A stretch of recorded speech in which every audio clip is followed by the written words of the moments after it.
Hello, I'm Cameo George, executive producer of American Experience, PBS's flagship and longest running history series. Thank you for being here with us today. Past Forward Conversations with American Experience is our monthly virtual conversation series where we discuss the enduring themes explored in our films with historians and experts. Today's Past Forward conversation explores the state of educational equity in American public schools nearly 70 years after the Supreme Court's ruling in Brown v. Board of Education. It is inspired in part by our two new documentary films, The Busing Battleground and The Harvest, Integrating Mississippi Schools, which are available to stream now on our website, the PBS video app, and on our YouTube channel. The films take a deep dive into the regional, political, and economic differences that shaped community reactions to school desegregation. From Massachusetts to Mississippi, our films track the complex, sometimes violent backlash that students of color faced, the opportunities for growth found through integration, and the work that remains to be done. In today's conversation, our guests will discuss the meaning of educational equity and the avenues used to pursue it. And they will also reflect on what is lost when equal opportunity is denied. As always, this is meant to be an interactive conversation, so I invite you to write questions in the live chat. We'll answer as many as possible during the discussion. Before we begin, I'd like to thank our corporate sponsor, Liberty Mutual Insurance. I'd also like to thank the Alfred P. Sloan Foundation, the Robert David Lyon Gardner Foundation, the Documentary Investment Group, the Corporation for Public Broadcasting, our home station, GBH, and of course, viewers like you. Now, it is my pleasure to introduce our panel for this conversation. Dr. Ivory Toldson is the National Director of Educational Innovation and Research for the NAACP. He is a professor of counseling psychology at Howard University and editor-in-chief of the Journal of Negro Education.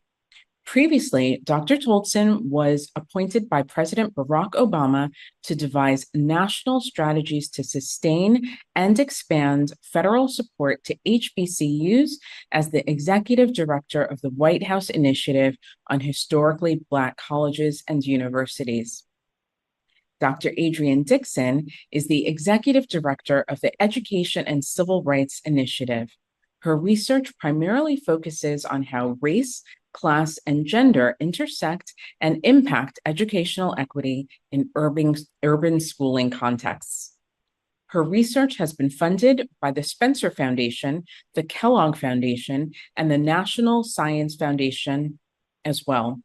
In 2021, she was inducted as a fellow in the American Educational Research Association. Today's conversation will be moderated by Dr. Sonia Douglas. Sonia is a professor of educational leadership and vice chair of the Department of Organization and Leadership at Teachers College, Columbia University. Her research examines educational leadership, policy, and politics with a focus on race and the history of Black education in the U.S. Thank you again, and please enjoy the conversation. Thank you, Cami, and good afternoon to those who are joining us today. And welcome to Dr. Adrienne Dixon and Dr. Ivory Toldson. I'm honored to be with you today to discuss the state of educational equity in American public schools nearly 70 years after the Brown versus Board of Education decision was decided. And so let's get this conversation started with some quick questions to set the table. First, I want to ask, what is educational equity and why is it important? I'll start. I think educational equity is ensuring that all of our students who attend, I focus primarily on public education, have the opportunity to thrive and be successful, presenting to school with their full gifts and cultures and backgrounds and languages and cultural practices that we can see them in their full humanity. And so I think that we take them as they are create opportunities for them to thrive and grow and be successful. And just to follow up, why would you say that that is important in this current moment? Because I think both historically and contemporarily, we don't, increasingly more now, we don't there are many places where where they don't value the full humanity and um, the historical context and cultural backgrounds of our students, and there are active efforts to suppress them and not to recognize them, and not to create opportunities for students to bring their full selves to school and to see that as a value add. So I think it's important that we name that we constantly agitate and advocate for that kind of context in school. Thank you. And Dr. Tolson, how would you define educational equity? I know it's a contested term. There's so many ways of thinking about it. How do you define and describe it? Yeah, well, I agree. And I'm so happy to be here with two dynamic scholars I've known for more than a decade, very familiar with your work and very inspired by what you do. So education equity is, it's more than a buzzword or a slogan. I consider it a moral imperative, a human right. And it is what Adrian described as making sure that every student has an opportunity to succeed regardless of their circumstances or their characteristics. I want to talk about what is not, because a lot of times education equity gets confused with equality, which is more of an antiquated concept. So equity is not about making sure that every child has the same thing or is treated the same way. It's about making sure that every child has what they need given their unique circumstance or situation. It's not about closing an achievement gap, but it's about closing opportunity and expectation gaps to advance achievement among all students. And it's about making sure that every child is treated with the same care and compassion that they deserve. A lot of times we focus on what we're doing for the children, but it's really more than what we do. It's really about how we feel. So when we feel that care and compassion about all students, regardless of who they are, then we naturally do what's right for them as an individual. So in thinking about that and the definitions that you both advance, how do you think public schools are doing today in the area of equity? How are they faring? I think it depends in some ways on where you are. My work is very regional, so I focus primarily in New Orleans, and post-Katrina New Orleans in particular. And I think that an all charter school system is what they have in New Orleans is not doing well by our students, because children and families actually don't get to choose.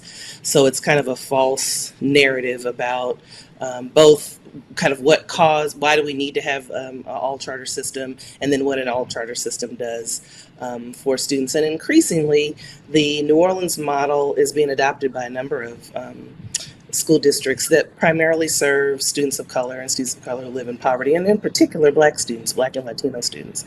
And so I don't think that for those districts that have adopted kind of wholesale the New Orleans model, or are slowly implementing a kind of hybrid model of traditional and mostly charter, that is serving our students despite the rhetoric that they are pursuing equity.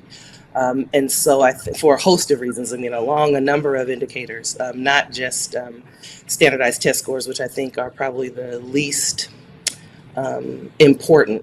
But when we think about kind of the devastation to communities, the disruption of children's lives and community lives with the constant churn of schools that get closed and schools that get reopened and new school leaders, new teachers, that is a disruption to communities and to families and to children that is inequitable, and it's a burden that's carried on the backs of Black and Latino students primarily in our larger districts, but also in districts that are predominantly poor and that service kids of color.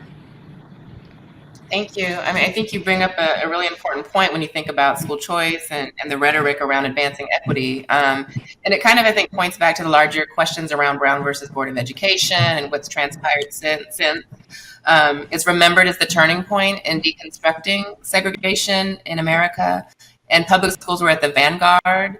But do you believe that school desegregation, worked as intended? Who would like to take that? Has it worked? Yeah, I think it did.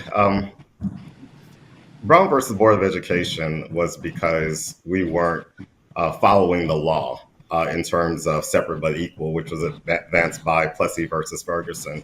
I think that if we truly had separate but equal, history would be different. I think we still would have had. I think we still would have had integration, but it would have happened a little bit more organically. But what Brown versus Board of Education did was it said that just leaving it up to racist institutions' own devices to achieve the kind of diversity that we think is necessary for all children to have a fair shot in society is not right. And so I think making it illegal, making segregation de jure illegal was what it was intended to do. And I think that people, marginalized communities, especially Black communities, was able to use that in order to advance some things that were in our best interests in terms of education. Yeah. I mean, I agree that the legal precedent, it needed to, just given the kind of the confines of kind of how we think about change in the U.S. and we're structured by we're a nation of laws, right? So in terms of a legal precedent, it needed to be overturned. But as we know, I mean, again, I can point to New Orleans, and if we think about after Katrina, I mean, the rhetoric about the reasons why we needed a new way of thinking about schools was because of the historical racial inequities in public education in New Orleans, and so we needed to try something new. And yet the practices of segregation and racial subordination and equality have actually been replicated in a so-called choice system, where you have schools that are still predominantly white and well-funded, and they are thriving. And then you have the constant, again, closing and reopening of schools and communities, and not even communities, but schools that service primarily kids who live in poverty, or just primarily Black kids. And there are schools that families can't choose because we've kind of, in this particular system, have kept the kind of vestiges of exclusion a part of the law. It's literally in the law in Louisiana. And so I agree with Ivory that Brown was an important decision. I think what's very American about our response to Brown is we have figured out kind of how to get around it. And so in that way, we haven't lived up to the kind of hope and the promise of Brown that I think was more hopeful on the part of people who were subordinated than probably those who were instrumental in changing the law. So you both bring up this point about, how Brown really dismantled de jure segregation, right? Adolph Reed, I like how he says it. He says, it successfully dismantled the back of Jim Crow, but we still have de facto segregation. Could you explain to our audience the difference between those two? Ivory? Yeah, so segregation de jure is when it's written into the law of the land, like in the Jim Crow South, where they actually had laws and policies that were established to set up separate facilities based on race. De facto segregation is when segregation happens as a course of action through people's choices or through more subtle policies or different structures in society, like where people live, how they choose to affiliate different organizations that they may be in, the choices that they have in terms of the types of schools they could send their children to. So de facto segregation is a lot more complex and a lot more difficult to remedy through the law, but certainly not impossible. Right. Yeah. And I think Adrienne gave us some great examples of that earlier in her response. So it sounds like Brown versus Board of Education, and there's been a lot of, I think, critiques and opinions about the decision, but ultimately was not the judicial panacea that some thought it could be in terms of really addressing and remedying educational inequity. In the Busing Battleground, we learn how Boston's Black community struggled to achieve equal education for their children in the face of a network of de facto segregation. Facing opposition from an all-white school committee that denied segregation's existence in the city's schools, the conflict demonstrated the systemic obstacles blocking the path to educational equity. Let's watch a clip from the film now.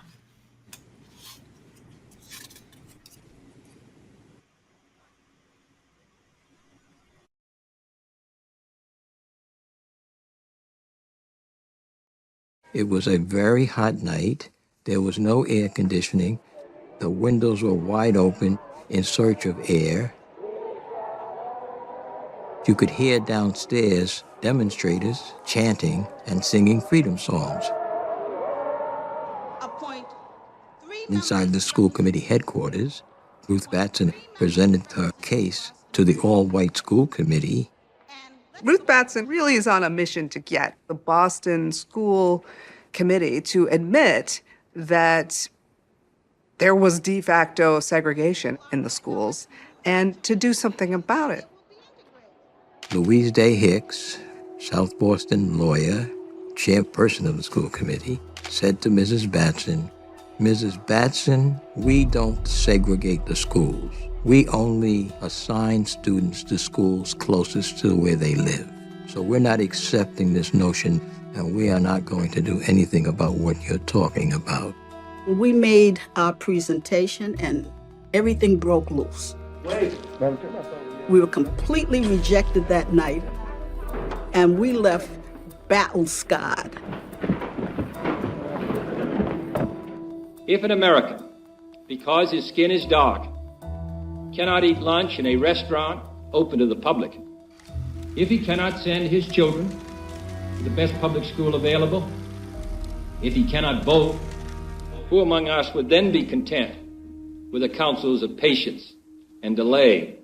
So here you've got President Kennedy making an impassioned speech to the nation in this morally rich position that he's taking, juxtaposed with the Boston School Committee, which is presented with this opportunity. And it does exactly the opposite. Dug its heels in. This meeting is a turning point. It ignited a movement. The civil rights movement came to Boston on June 11th, 1963.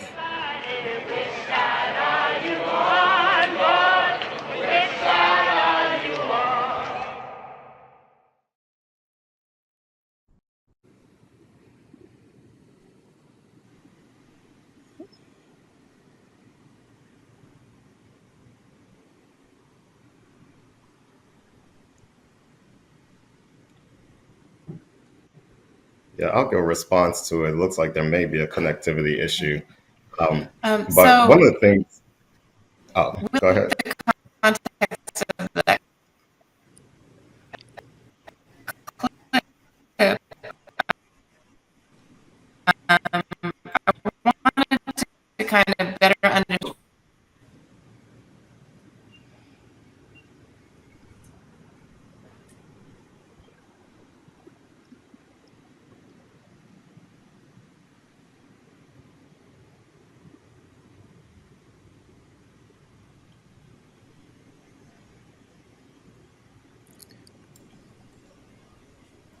Ivory? Oh, you trimmed it out a little bit. I didn't hear your question. Okay. So the question, how do de jures play out in different ways, separate but unequal, rather? Yeah, one of the things that struck me about that documentary was how similar it is to what's going on today. The Boston School Committee is just like a lot of the school boards is being turned over by these PACs like Moms for Liberty, where they're deliberately putting in policies and having coded language and dog whistle politics under the guise of anti-critical race theory and things like that in order to eliminate diversity, equity, and inclusion programs. So it's interesting how the players change, but the game remains the same. And the fight that they had back then, we're having that same fight right now, just to make sure that equity is advanced in our children's learning environments.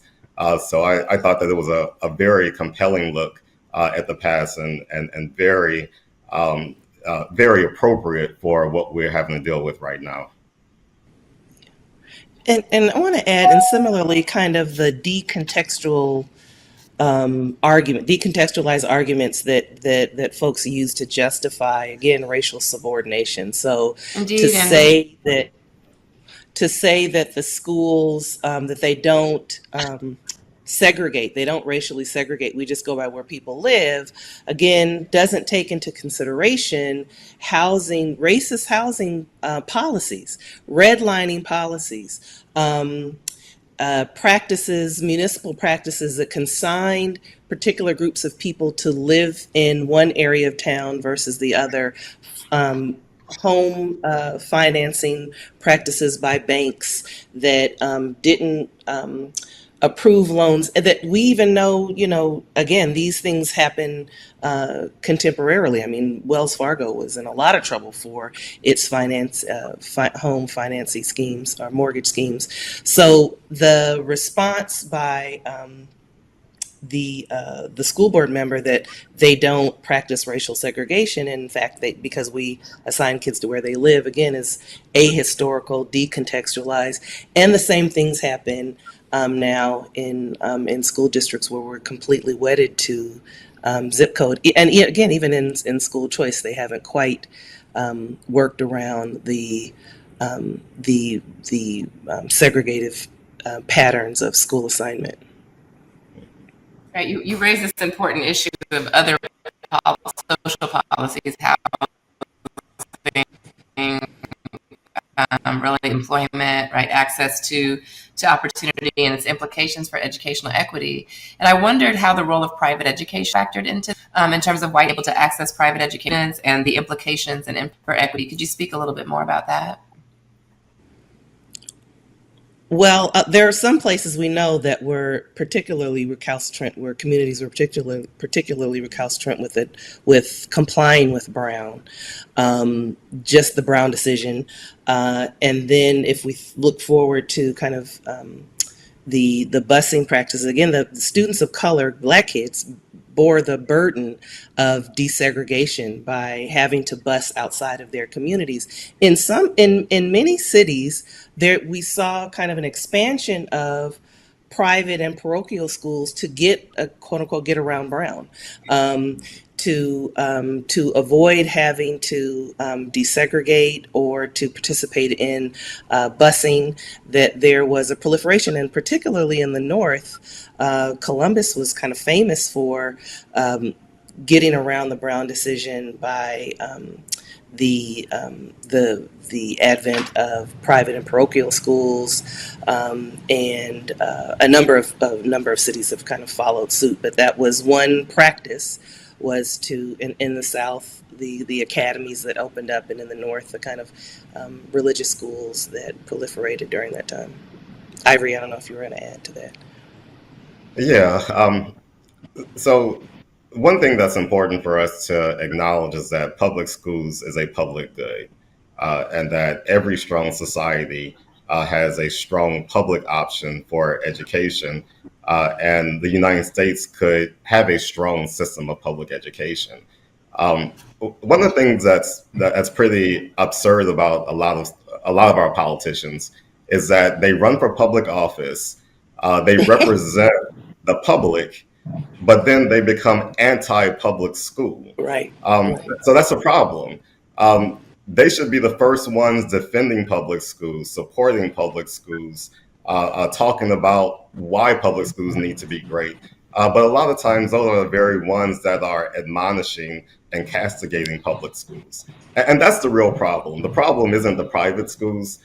People should be able to go wherever they want to go, wherever they think is the best fit for their children. But the public shouldn't have to support that. And we shouldn't have politicians that are in the business of private schools just because of this racist attitude, and they want to support their constituents. We saw in the Boston documentary the politician that was so fervent against integration. Her slogan was, "You know where I stand." And when we see a lot of these politicians that are admonishing public schools, they're just like her. We know where they stand, and they stand on the side of racist politics. Adrian mentioned Columbus, Ohio, for example, and their kind of effectiveness at circumventing desegregation. And we often think of the South when we think of school segregation, but the North, I think, really helps to explain and illuminate a different type and version of racism, especially in the history of education. By 1974, when Boston was erupting over busing, public schools in the South had already integrated. They'd been immediately ordered to do so by the Supreme Court in 1969.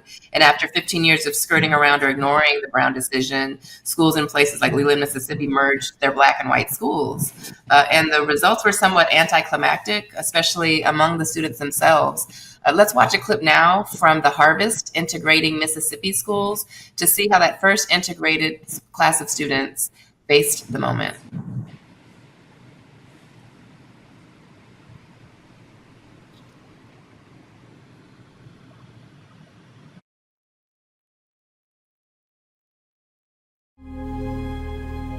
When we started the first grade, I didn't know anything that was going on. I was 6 years old, so didn't know anything about anything. We were excited just to be in school. As the first day of first grade was coming up, I had absolutely no idea that there was anything whatsoever happening except that school was beginning, and I finally got to go. There was no conversation about anything being different. We're just going to another school, be on your best behavior, like your parents would want you to. There were black kids in my class. That didn't strike me as surprising or unusual because it was the only kind of school I knew. From a 5-year-old's perspective, there was no difference in the children, black, white. I didn't really have any awareness of the racial integration. I think I was just trying to make new friends. It was a very first-time experience. The experience of interacting with the white students was at the school, and I thought it was cool. I came from a Head Start in Strike City that was all black. And going to school and, there was some white here and white there. I mean, it wasn't just something that I saw every day. We all were receiving the same multiplication facts. We were all getting the same vowel sounds. We were all reading from Sally, Dick, and Jane books. There was no difference. It was school. It was first grade. I was allowed to be a first grader without the shackles of the responsibility that you are in the first class of integration as a first grader. Our hopes and dreams are on your shoulders. I didn't have any of that. And I think that's pretty good from my parents, not to have scared me out of my wits about, racial situations, being where we're from.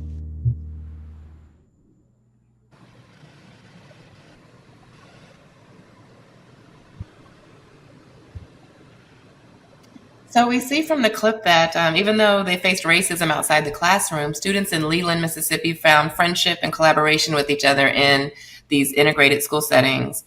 In the same way, some students in Boston have expressed, their openness to the possibilities of school desegregation.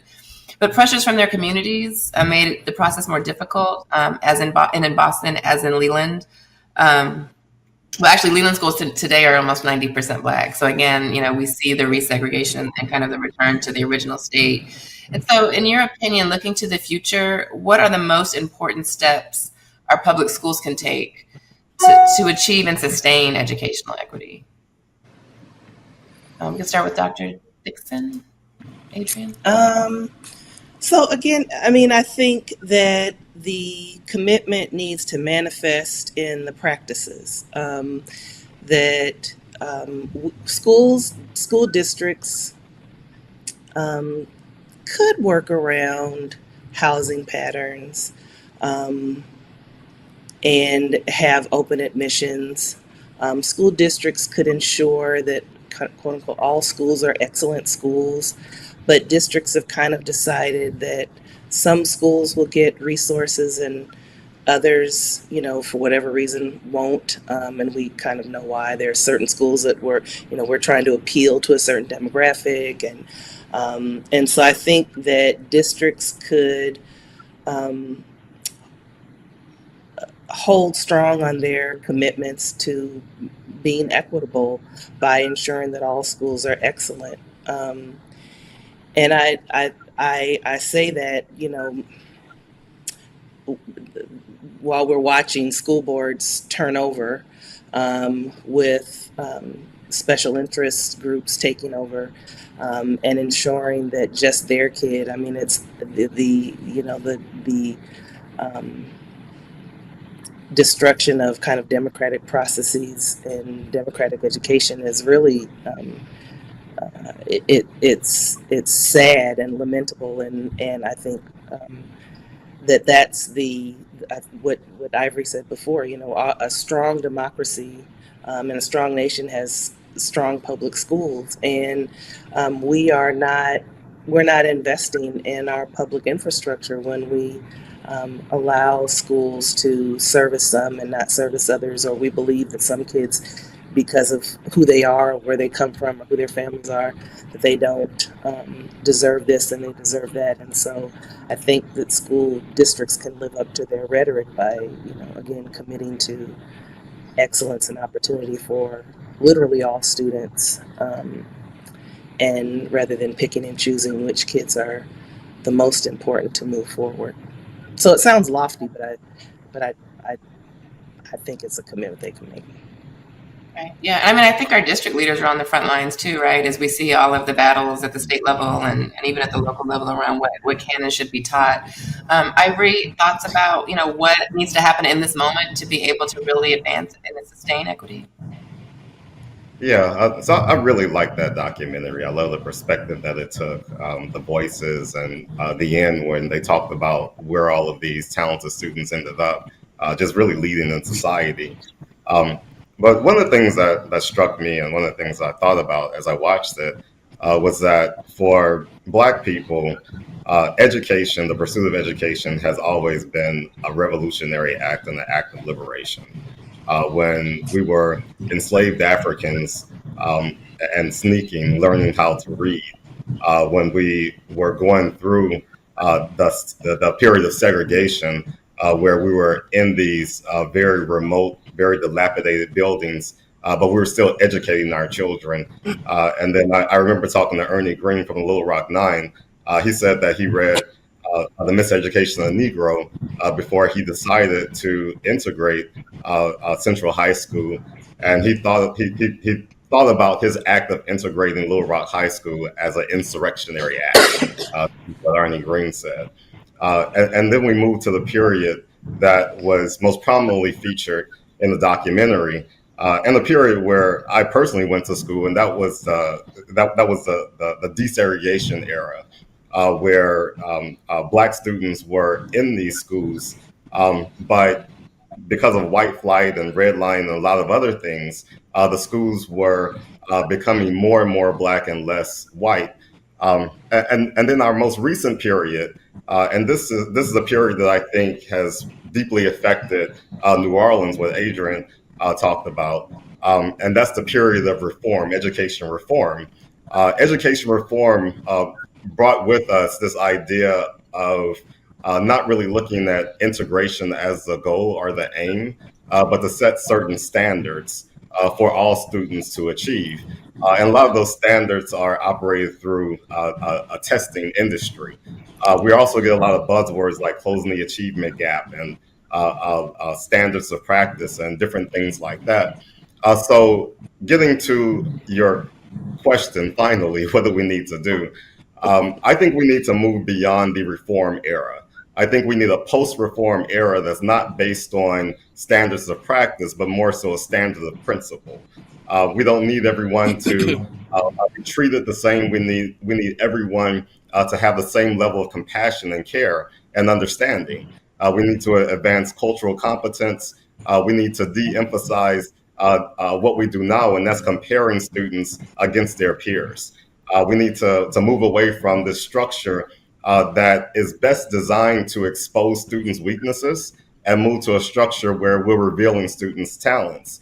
And all of this may sound pie in the sky, but we have the technology. We are advanced as a nation right now.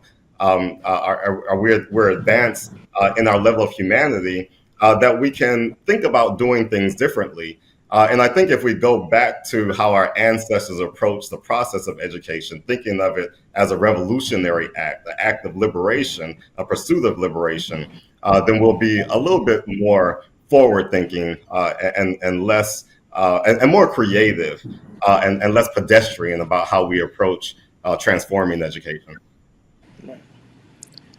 Can I add really quickly, because it reminded me of what Asa Hilliard said. I mean, he wrote an article, and do we have the will to teach all children? And it comes to, I think, both the points that Ivory and I are trying to make is a matter of will. What are we willing to do? And we're seeing districts that are unwilling to see the humanity and of all children, and in particular, African American children, Latinx children who identify differently in terms of along the gender spectrum and the sexuality spectrum, that we are unwilling to see them. And what reminded me about the video is the kind of wonderment and innocence that children bring to school, and they're excited, that slowly gets eroded as they go through school because of the agitation of the outside agitators, which happen to be adults who don't want them to learn certain things, or don't want them to be in school with certain people, or don't want them to attend schools in certain areas. But that children come full and of excitement and wonderment, and they learn to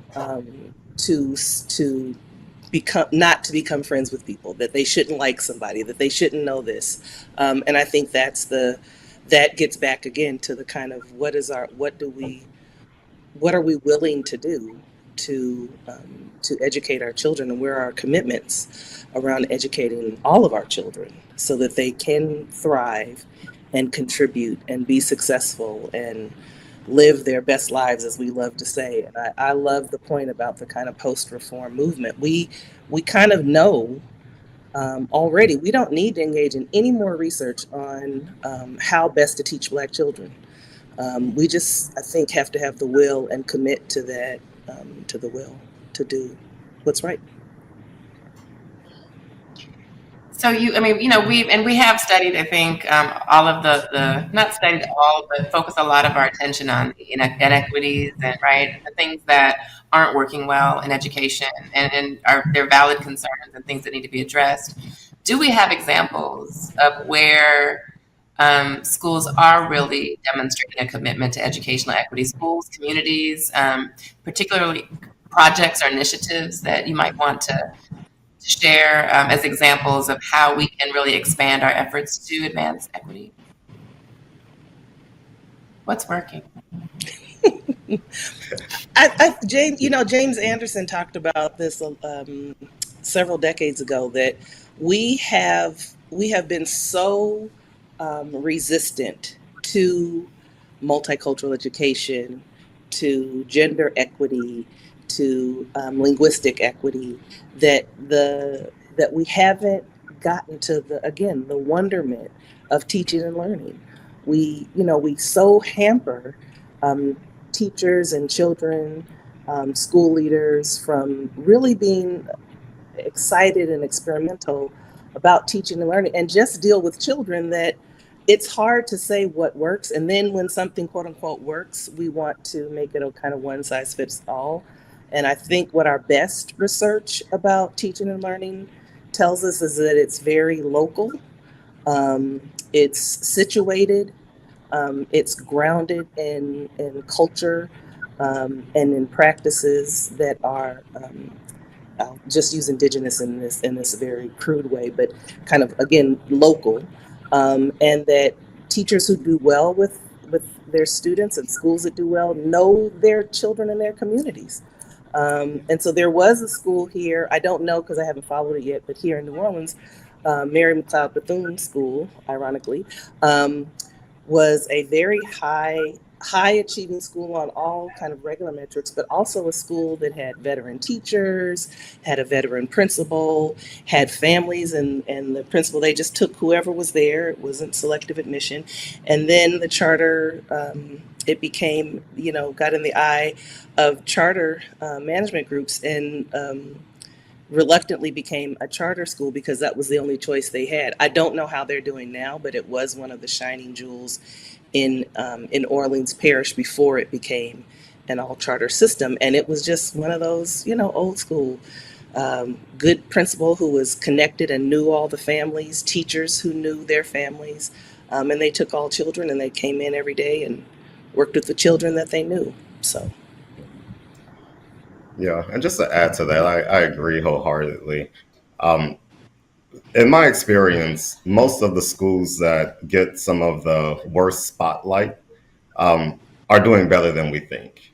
When you actually visit those schools, when you talk to the highest achieving students about what's working for them, when you talk to an activist teacher who stayed at that school through thick and thin, who knows how to identify students with diverse talents and lift them up.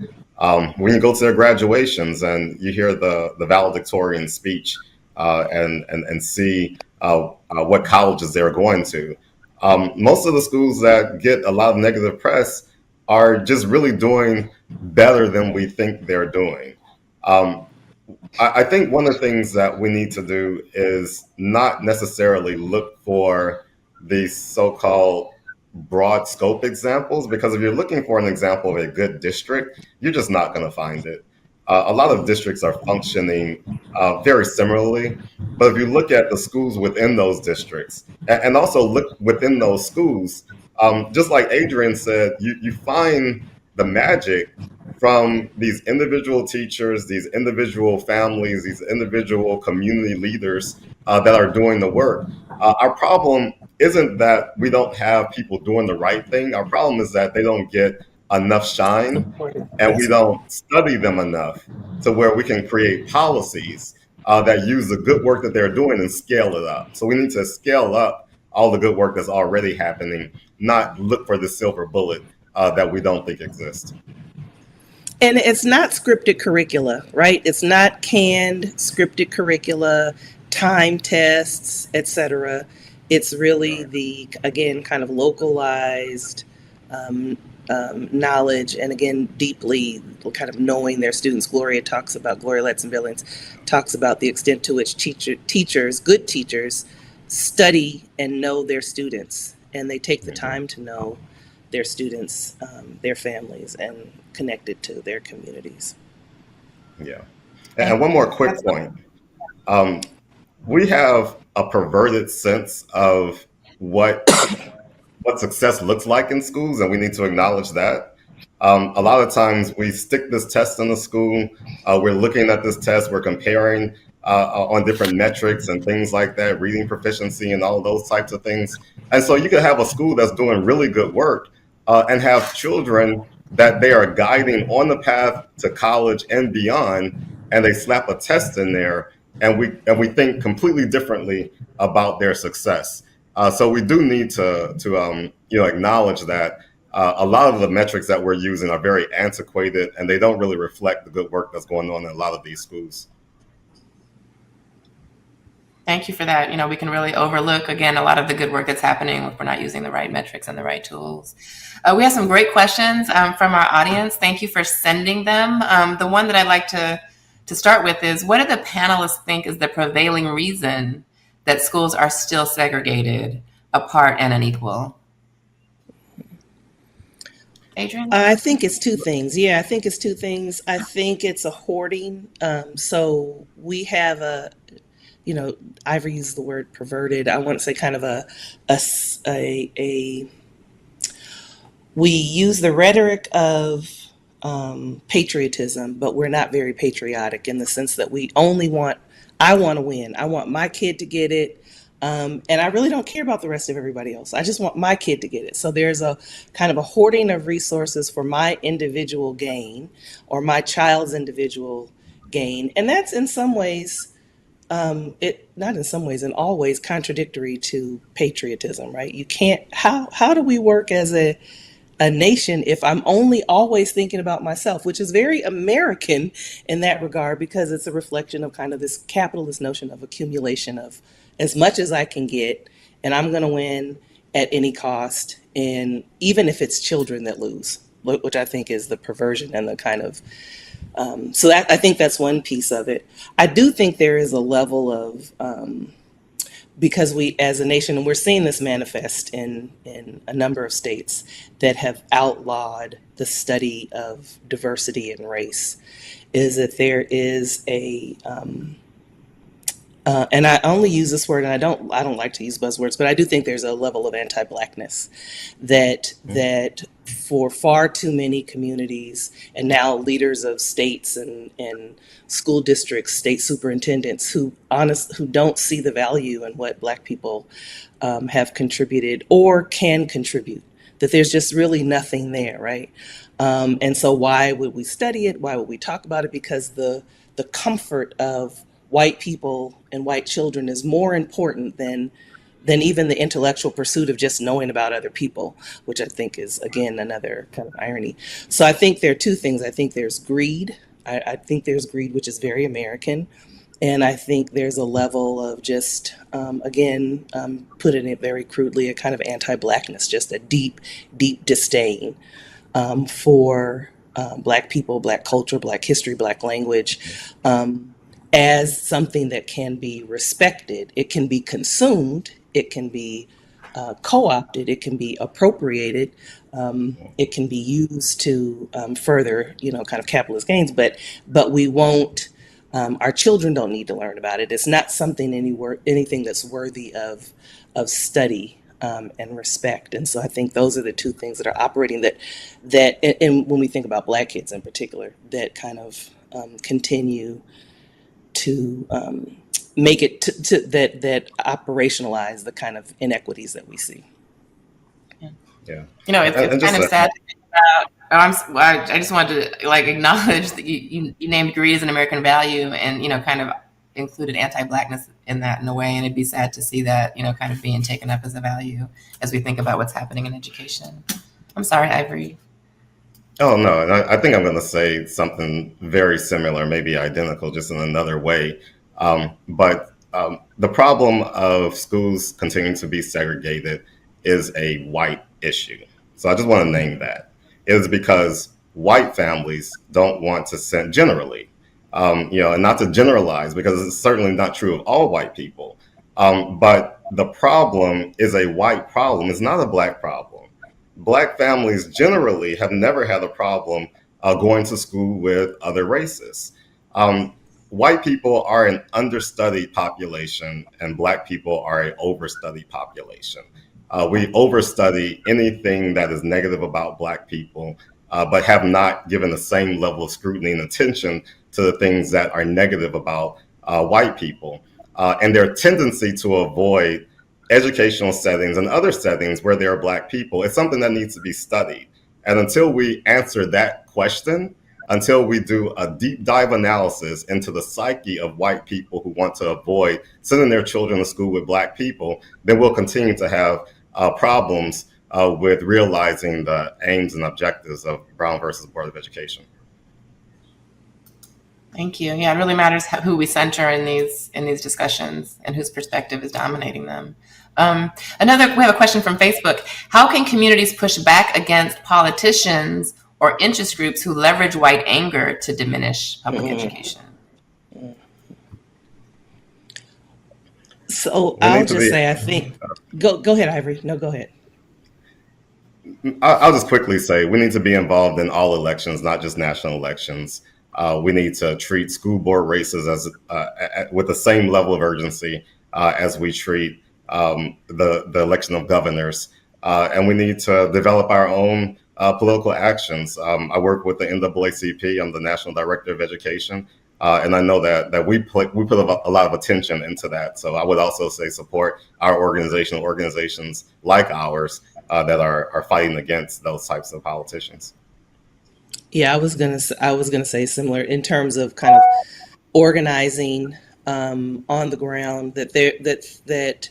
I think communities have lived under this kind of racial subordination and racial hegemony for generations. I mean, since we've been here. So one of our challenges is kind of organizing against it in ways that are meaningful, including I'm not willing to get rid of voting, but I do think we need to be more thoughtful about what our vote means and what the political process around voting means, because we are continuing, as the kids say, to catch L's, right? We are catching L's left and right. So our politicians aren't always, to Ivory's point earlier, I mean, ironically, is that they are running for public office, but yet serve private interests. And that's far too many politicians are engaged in, practices that don't serve the public, but they're in a public office. And so I think that's where the kind of thinking beyond just elections,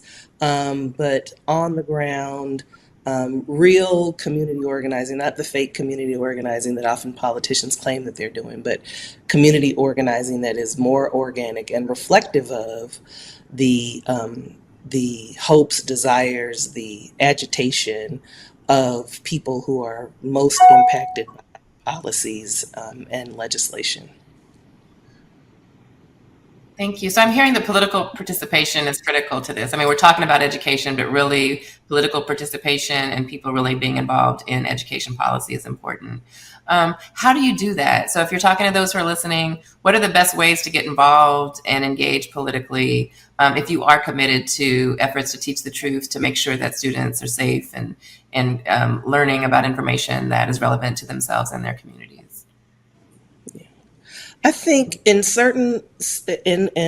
places increasingly impacted by tourism, livable wage campaigns, affordable housing campaigns, access to health care, affordable health care. So those groups that work on kind of the issues that impact, again, the quote unquote, the least of us, real working class folks, who are most impacted by public policies and a lack and an erosion of the public safety net, that there are folks working on the ground around that, food deserts, being plugged in. So if you're a teacher and you don't, you have to think about, where are my kids living? Where do they sleep at night?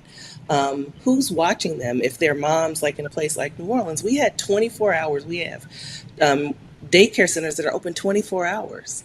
Not because parents are out in these streets, but because they're working, and so that's so teachers can plug into, or should plug into, these movements, again, for affordable housing, for livable wages. In New Orleans, every year reports come out about what is the minimal wage that one needs to earn in order to afford to live in a place. And every legislative season, we get legislators who refuse to pass an increase in the minimum wage. And so in New Orleans, just to be able to afford an apartment, you need $16 an hour. Well, they refuse to pass a livable an increase in the minimum wage, and so people can't even afford to live here. There are people that are organizing against that, trying to organize hotel workers and shipyard workers. Those are movements that teachers can be a part of, because they impact not only our students, but our entire communities. Okay, thank you. So we really need to bridge those connections across different movements and pay attention to what's happening on the social and public policy front. So we have our last question, and I'd like both of you to answer this briefly if you can. And it's just, given the state of educational equity in schools today, can we say that school integration was successful? We'll start with you, Ivory. Yeah, and I think it's similar to a question that you asked earlier. I think that it's successful insofar as it got rid of some laws that were inhibiting the best education for an important segment of the population. Can you all hear me? Yeah, I can hear you, Ivory. Okay. Yeah. So I think that the laws that were passed were successful. There were some subsequent laws, though, that impeded a lot of those efforts. But one of the things that I think is important to acknowledge is that society is becoming a lot more diverse. We talked about Boston and how the public school system has a strong white minority right now. But when all of that was going on in Boston was about 75% white. Boston's about 47% white today. So some of the lack of white people in some of the inner city schools is because of differences in the population, and the diversification of the population is a good thing. And the last thing I'll say is that diversity or integration isn't just about black and white. It's about all races. It's about indigenous. It's about Latino. It's about the LGBTQ plus population. So I think insofar as us being able to create an environment that's truly inclusive of everyone, we're moving in the right direction. Much further to go, though. Thank you, Adrienne.